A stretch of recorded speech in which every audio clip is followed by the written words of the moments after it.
to the Writer Groupie podcast. I'm Kim Smith, the writing guru, bringing you discussions, insights, and insider details on planning, producing, promoting, and profiting as a writer. This is a podcast by writers for writers. You can find out more about Writer Groupie at www.writergroupie.net. And here's the next episode of Writer Groupie. Hey everybody, and welcome to Writer Groupie. I am chatting today with Jack London, who has penned a fabulous series called the French Letters series, beginning with Virginia's War and Engaged in War, and finally Children of a Good War. Jack, how are you doing today? I'm fine, thanks very much. Thank you for having me. I am very excited to have you on because I love historical fiction. Just love it. I have written a bit of it myself, but it's never been published because I'm too critical of it. And I think that it was a book that I had to write that, you know, everybody's got that book in them that has to come out. And even though I have a book that I wrote that I had to come out, it doesn't mean that everybody in the world wants to read it. I understand. So, you know a lot of things about writing. I'm just going to start with that because you even wrote a book on the craft of writing called A Novel Approach, which I have read a little bit of and just loved it and just want it for my library, going to get it. Well, thank you so much. So tell us all about Jack London and how you got into this crazy industry. Those are more complicated questions than I would like for them to be. I first began writing when I was probably 10, 11, 12 years old. And I was fascinated with sports cars. And I read a book called The Red Car, in which a little 12-year-old boy in a very small town hears that a red sports car has crashed out on the highway and has been brought to the local garage. And when he goes to the garage, the car is all wrecked. And he talks to the mechanic named Frenchie, and Frenchie says the rich man who left it just has walked away from it. And the boy says, Frenchie, you and I will fix up the car. And then they do fix up the car, and then he and Frenchie go off and have lots of adventures. Well, as a 12-year-old, I was riveted at the idea that a 12-year-old boy could have a sports car. So not too long after that, I wrote my first piece of any length, and you'll be surprised to hear that it involved a 12-year-old boy in a small town where someone wrecked a sports car, and he and his friend fix it, and they go off to have adventures. Somehow it wound up with Mrs. Bones, who was my English teacher. Her name was Alberta Bones. She was one of the most wonderful people I've ever wanted to know, and kept encouraging me all along to be creative. And I entered writing competitions in junior high and in high school. I studied literature to some degree when I was in undergraduate school. And along the way, I always kept some little finger in writing something, a short story or even a poem from time to time. Mm-hmm. I have to ask you, I have to ask you, did Miss Bones ever become a character in a book? I don't think so. That's such a great name. You should have her as a character. She's a saint, and so I have her on my shoulder instead of on my word processor. I gotcha. She is a wonderful character. She came to the teaching profession because her husband was a prison guard for prisoners of war in Amarillo, Texas during the 1940s. And so the German and Italian prisoners of war who were brought out to the Panhandle to wait out the war lived in this POW compound, and Mrs. Bones began to teach them English. Wow. And after the war was over, she continued to be an English teacher and somehow wound up in my little town, 30 or 40 miles away. And if you'll think about it, the best way to learn English is to learn a foreign language. And the best way to become a teacher is to try to learn something well enough that you can explain it to someone who doesn't even speak English. That's true. And that qualifies for German and Italian POWs and 12-year-old boys in small towns. And, there were a couple of episodes in undergraduate where my scales were further lifted a tiny bit just by inspiring faculty members that I had. And there was a tremendous experience when for some reason, in some class, I was reading the Eve of Saint Agnes. Uh-huh. It is a poem about a young girl who knows the legend of Saint Agnes, that if she'll go to bed and pray to Saint Agnes during the night, her vision will come to her and she'll see whoever it is that she's supposed to marry. And the boy who wants to marry her hears her explain that, so he hides in her room. And when she's praying in the middle of the night with the lights down low, he creeps around the room a little bit. She sees him and thinks to herself, that's the image of the fellow. Oh, my. It was that I read that in manuscript form.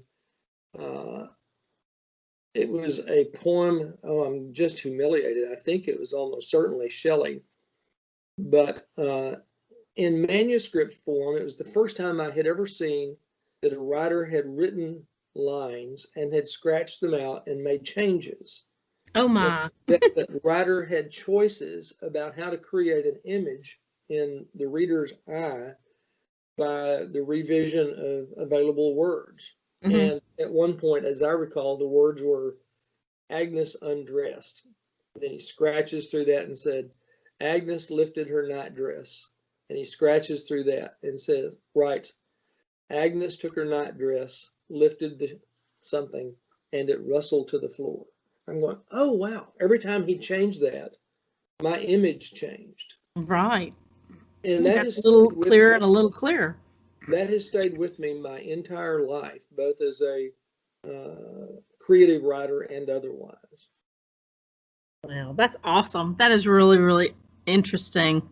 We all as writers have stories to tell, but sometimes the story of us as a writer is the most interesting one. I would certainly say that is true for you. Your personal history as a writer is just about as interesting as anything I've read today. Well, you should have my handicap. What is that? Handicap is my name. Well, that's true. A fair amount of my life, whether it's as a writer or in any other circumstance, is with people who say, I'll bet you've never heard this. Are you related to Jack London? And so the variants on that are you related to Jack London? Has anyone ever told you that you have the same name as a famous writer? This goes on ad infinitum. I bet. And so I was on a book tour in Italy, believe it or not. I had been sent by the military writers to the American military bases in Western Europe to do a writing tour and speak and hawk books and that sort of thing. And I was at the Department of Defense School at the Navy in Naples, Italy. And the high school literature teacher came bouncing up to me at one of the read and sign events and said, I was so excited to hear that you were coming. I told my class that it was the most wonderful thing that had ever happened. Jack London is coming to Italy to talk to us. And I'm going, uh-oh. And he talks for a little while, and then she says, and as soon as I heard it, I ran out and got a copy of your book so that I could have you autograph it for me. And I'm going 50-50. She pulls out the book, and of course it's Call of the Wild. Yeah. And I looked at her and I looked at it, and then I turned the book over and showed her the picture of Jack London on the back, which was about 104 years old. Uh-huh. And then I showed her the copyright page that it was 112 years old. And then looked at her and looked at me, and she said, oh, well, would you sign it for me anyway? So I signed it I did. I said it and signed it. Yours in spirit, Jack London. How clever. But, it's a handicap because many, many people, and I think this is true of readers as well as publishers and agents and editors, I think handicap me because of my name, and they hold me to a higher standard on the premise that I have such a great name. I'm just trying to cash in on it or trying to take advantage of the similarity to make it easy to become, a famous writer. I've not become a famous writer. I would like to be a well-read writer, but I am not Jack London, and it's a little difficult overcoming that hurdle from time to time. Well, never say never, I don't. There's always time. And this podcast could just escalate you right into the stratosphere. Well, it is my hope that people will enjoy visiting with us and will be curious about what it is that we're talking about. And we'll say, let's just go take a look at the French Letters series. Right. And forget me and enjoy the books. Well, we have teased this audience enough. Tell us the story behind the story of the French Letters series. The French Letters series are 3 books, each of which has the name War. Virginia's War is about a woman named Virginia in a small town during World War II.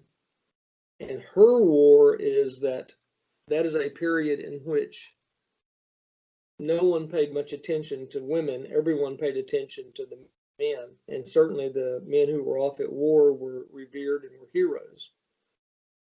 And Virginia was just taken for granted by herself, by her father, by the whole town, and did not like it.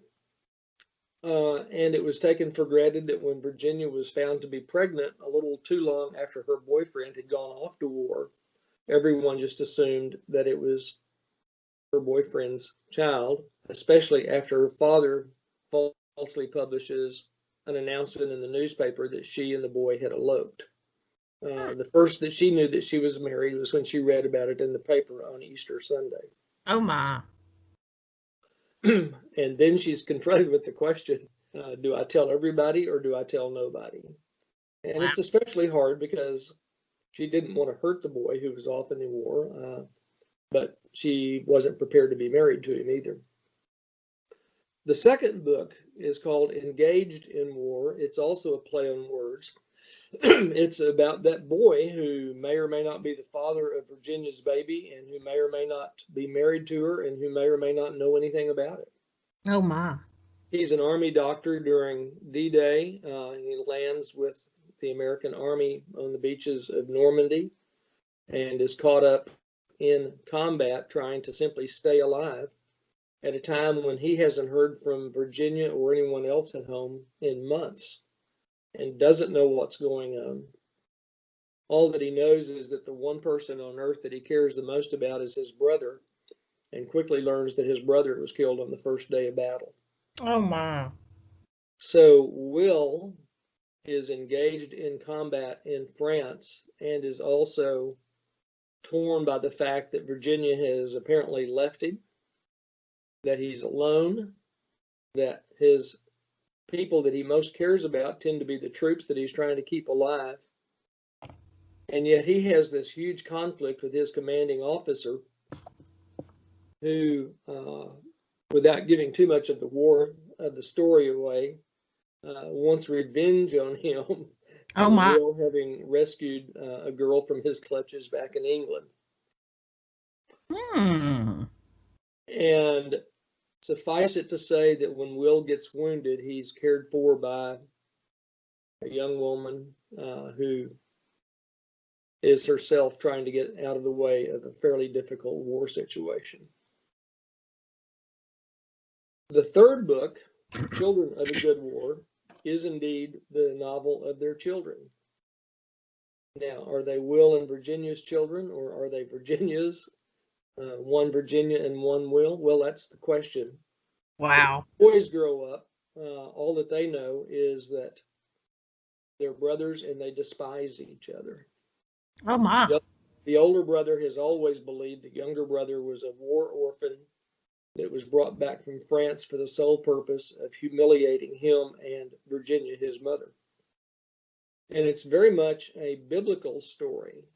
It's the story of Jacob and Esau, or Cain and Abel, brothers who don't really have a good reason to hate each other, but hate each other to the core. Mm. And one day, the older brother, who is an airline pilot, is flying on a deadhead from London to Karachi and is hijacked. Mm. The hijacking actually did occur. It's Pan Am 87 that took place in Karachi in 1986. And the hijacking was broadcast worldwide on BBC Live. And people actually saw the hijackers shoot some of the passengers, shoot the crew. And the older boy of these two brothers was one of the crew. Oh, wow. And his family sees him right there on worldwide television. At the same time, the younger one, Frank, is suddenly confronted with all of the letters that were written between Will and Virginia back during the war 40 years earlier, which pretty well proved that indeed Frank was an illegitimate child of that woman that Will met back in France during the war. Mm. And so this book is his quest to find out who he is and who his mother is, why she left him, why Dad brought him home to humiliate Virginia, and what is his real place in the planet. Mm. And so, wow, they have lots of conflict. That's awesome. The thing that I truly enjoyed the most about the conflicts is that they are all real conflicts. True. They're identifiable. They're relatable. They are relatable. Men do get scared in combat. I can tell you about that. Women do have babies while men are away at war. And sometimes it's for the right reason, sometimes it's for the wrong reason. And children do assume that the other one is a bastard or was, found out in the cabbage patch and brought home, and create these bitter rivalries, assuming things that are simply not true, but that they believe with all their heart with no reason, make them better than each other. Man is pretty bad about believing that we're superior to our fellow creatures, and that someone is trying to take away something that we're entitled to. They are sounding totally fascinating, and I love how they just go from one into the next, and they all become facets of one another. And it's almost like you're reading one book, but it's in 3 parts. I really like family saga kind of books like that. So, well, it's 4 generations of these families. They're the grandparents, the parents, the children, and then ultimately we may have a baby make it into the scene there toward the end. But it's also their enemies and their best friends and people they knew in France and people who knew them in France. Right. All of them age along with everyone else. In one of the descriptions of the book, it is that there are 4 bitter widows in a French nursing home who are using their medicines to play penny ante poker. All of whom knew Will back during the war, and wonder what became of the girl who rescued him. Wow. Well, writing family saga and having conflictual accounts that are life-changing events can change you as a writer. So now I want to know how writing these books have changed you, because I know you had to do a lot of research to come up with some of this historical aspects, but you probably had to dig deep inside your own personal emotional self to come up with riveting stories that would keep a reader reading for pages to find out what happened. I hope so. It was my goal from the very beginning that anyone who read any of the stories would feel like they were present. And for that to be true, it's important that there not be any real false starts in the storylines. And So each of them takes place in a unique location. The first book takes place in small town America in World War II. Pardon me. The second book takes place in Normandy during World War II. The third book takes place back in Middle America, in Colorado and small towns. But they also take place in unique American circumstances. What do I mean by that? The youngest boy is in the Vietnam War. The older boy goes to the Air Force Academy. Will and Virginia engage in these lifelong struggles over whether they love each other or whether they hate each other. Mm-hmm. And each of those takes place against something that actually happened. The hijacking of Pan Am 87, the D-Day invasion, down to rationing during World War II, because in the 1940s, 43, 44, America lived on rations. So the ration cards had to be accurate. Well, in the middle of it, I learned that people are messy. People don't behave the way you would want them to. They often behave in ways you don't want them to behave, but they have reasons to do it. Being ugly to each other almost never works to make you a more popular person.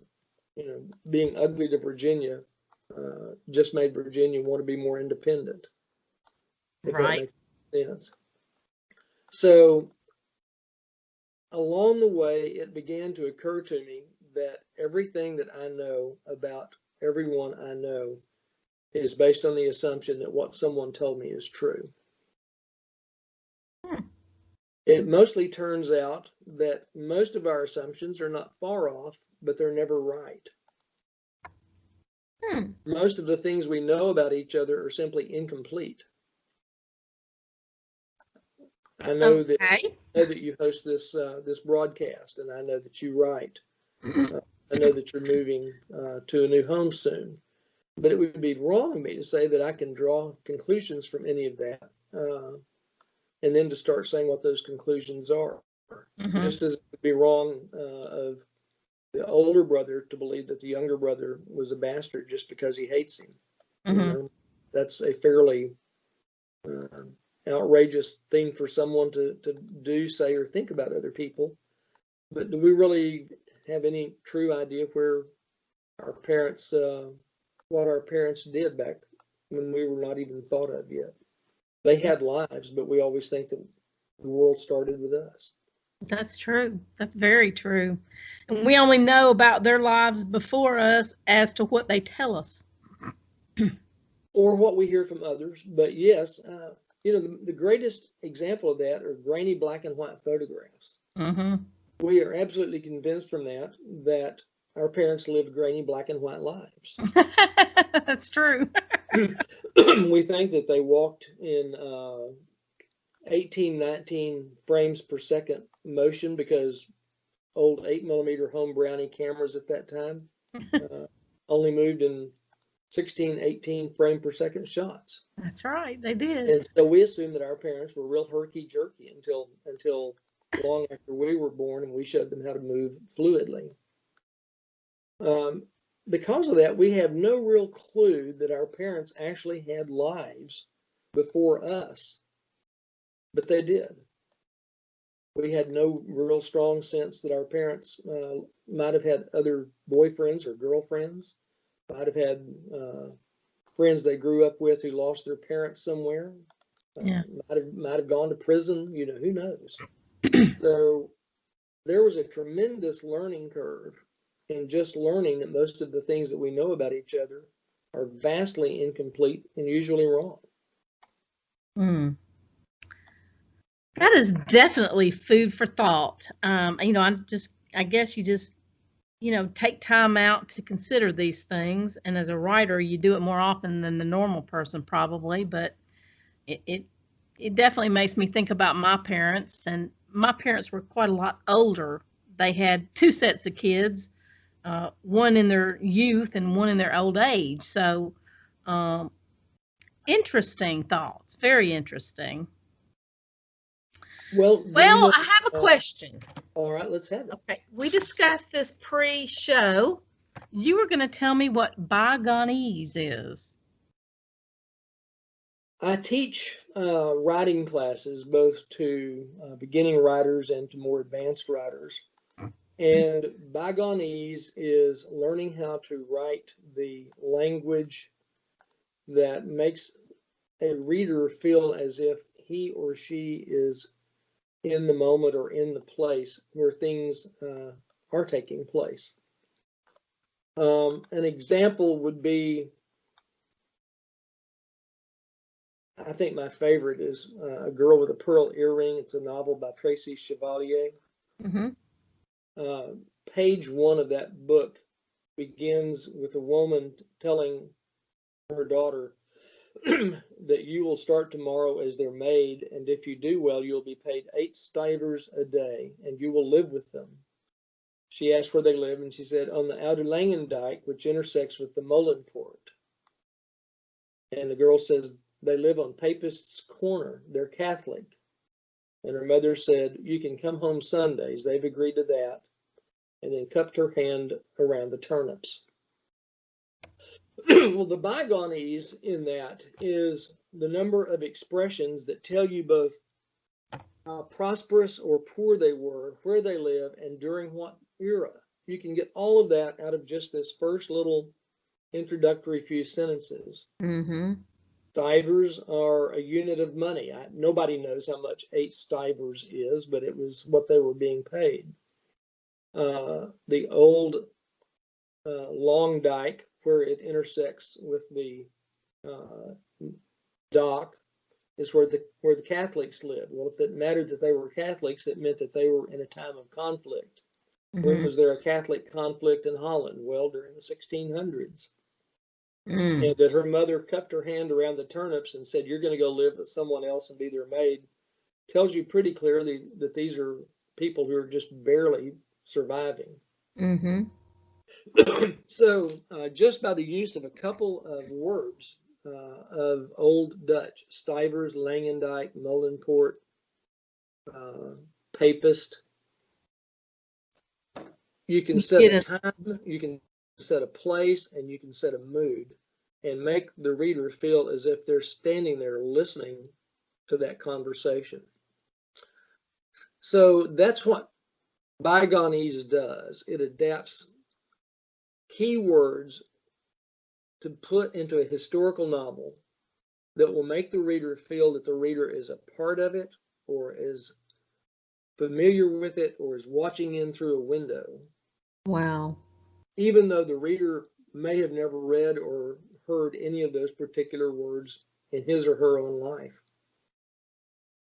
And you know, I love historical novels and historical fiction novels, and I've always wondered what it was about that writing that really appealed to me. And I always thought it was the sensory aspect, because there's a fair amount of sensory information that goes into a writing to make a reader feel like they're a part of the scene. But now I believe you have coined the proper phrase. It's not just the sensory element, it's Bygoneese. It's something to do with the era, the time, the setting, the people that makes you identify with it. And yet it must have enough modernese in it that it's not alien. True. Very true. Hilary Mantel probably is the definitive gold standard for writing historical fiction. And when she wrote the Wolf Hall Bring Up the Body series of books, she had this capacity to make Cromwell human, even though we've all been raised to believe that Cromwell was a monster. Mm-hmm. And there's a passage in which Cromwell is talking about his son. And Cromwell says Gregory is a good boy, though all the Latin he has learned and all of the sonorous periods of the great authors have rolled through his head again and out again like stones. Still you think of Thomas More's boy, offspring of a scholar all Europe admired, and the poor young thing can barely stumble through his paternoster. But Gregory knows how to bow to foreign diplomats, sit at the table without feeding the spaniel, carve and joint a fowl. He doesn't slouch around with his jacket off one shoulder or look in the window to admire himself or interrupt old men or finish their stories for them. Now, the words that she's using there clearly place Gregory in a period where he knows how to joint a fowl. Well, you and I don't know how to joint a fowl. We might know right. But doesn't everyone look at their children and worry about whether they're smarter than the other family's boy? He's proud of Gregory, who is smarter than Sir Thomas More's boy, who can barely stumble through his paternoster. He's proud of Gregory because he doesn't slouch, or because he doesn't look in the windows to admire himself or interrupt old men. He's humanized. She has humanized Thomas Cromwell by making him proud of his son, something that you and I would do today. Sure, certainly, every parent. Yeah, it's like if you can find that one or two tidbits about the character that appeals or repulses, I think that that's what draws a reader in. If they're following a character-based story, so it's interesting. That's really interesting. I like how you terminized it Baganese. That works for me. Anthony Poe is the one who, it's my phrase, but Anthony Poe is the one who gave me the smile. He wrote this series called A Dance to the Music of Time, and someone asked him about writing, and he said, it's easy. If you want to write a Jewish novel, just give people Jewish names. If you want to write a Spanish novel, have them live in haciendas and casas. You just adapt some of the language to the circumstances, and don't apologize for it. Don't explain it. Just do it, and the reader will accept it and go right along with you. Yeah. But if you don't do it, you might as well be writing about something written in the 2015.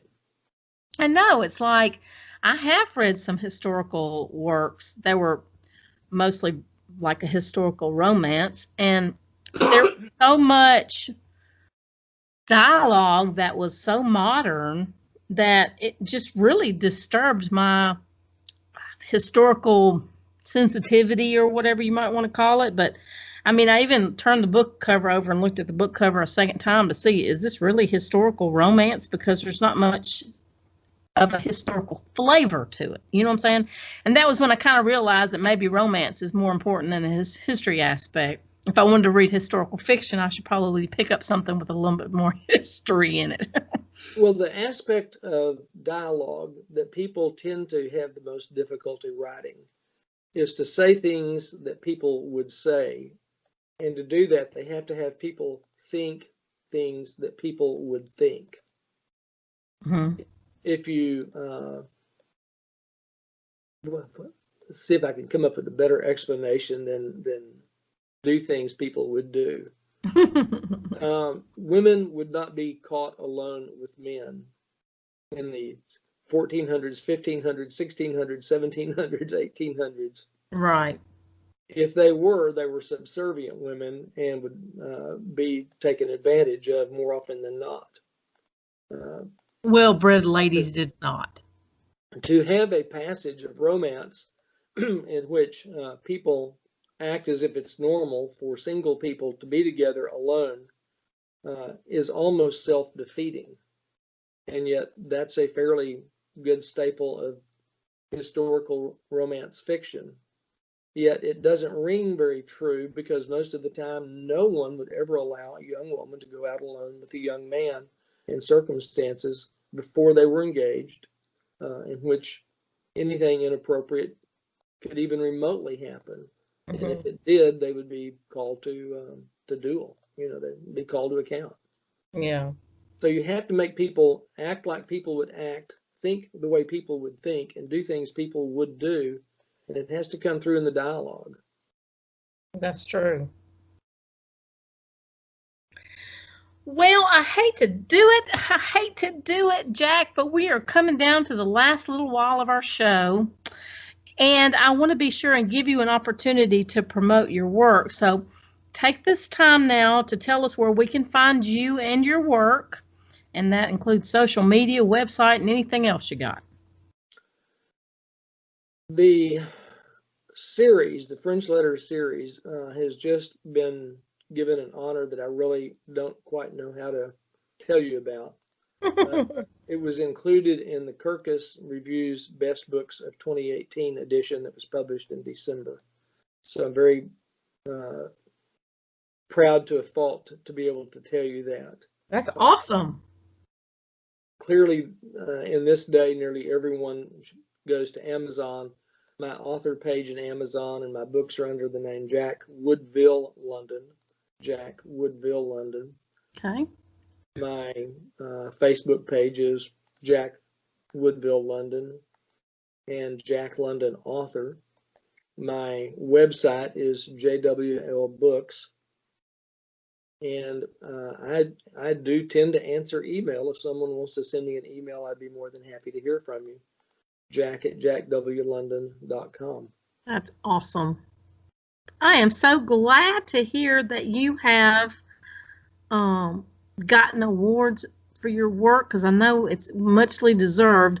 I have actually gone out to your website, and y'all, jwlbooks.com is where you can find more information about Jack and about his work. And all those awards, he's gotten more than one. Don't let him fool you. Okay, so Jack, now I want you to do me a great big favor and give an aspiring author a bit of advice. This is something that you wish somebody had told you back in the day when you were getting started. Let me give one or two pieces. Number one, stick to your story.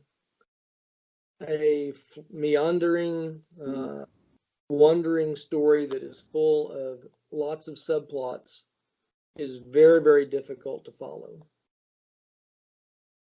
A place where most young aspiring authors lose their place is exactly in trying to persuade an editor, an agent, a publisher to read a story that they themselves have not stuck to.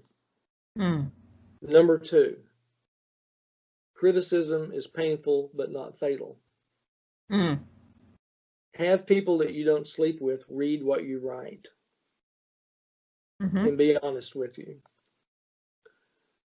Ultimately, have that edited. Editing is essential to have your work cleaned up. And then finally, and this is my strongest piece of advice, don't do it for the money. There's not a lot of money in it, and what there is will soon be gone. But there's a tremendous amount of pride in the authorship of a piece of work. It is art for the purest form, and it will be with you forever, long after the money is gone and the last review is closed and forgotten.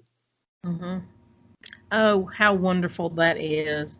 You're absolutely right. And the camaraderie that comes from creating art of any kind, but especially literary art, the camaraderie between authors is fantastic. And I am so thrilled to death to say that we're friends, that I actually had you on my podcast. I feel so honored. I'm very honored to have been on your podcast, and I've enjoyed becoming friends. Thank you. You are so welcome, and I will be in touch with you again. I hope you'll come back on the show with another book at a future date. Well, that's very kind of you. I hope I can write a book that's worthy of coming back on the show to share with you. You absolutely will. Thank you so much, Jack. Today's episode is brought to you by A Private Practice by E.J. Linden. And the description is, someone is murdering men around the city of Pittsburgh. The victims have one thing in common. They've all been identified as perpetrators of domestic violence. Detectives Susan Wyckoff and Frank Dillard are on the case. Their only clue? The letter carved into the bloodied palms of each of the victims. A Private Practice by E.J. Linden is available for Kindle on Amazon.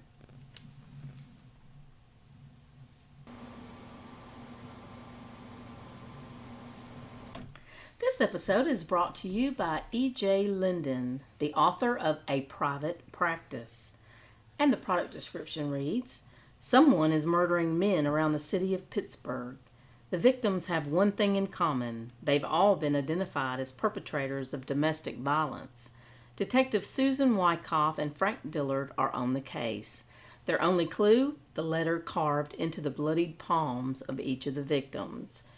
E.J. London is a writer of mystery and suspense, words that also define the author.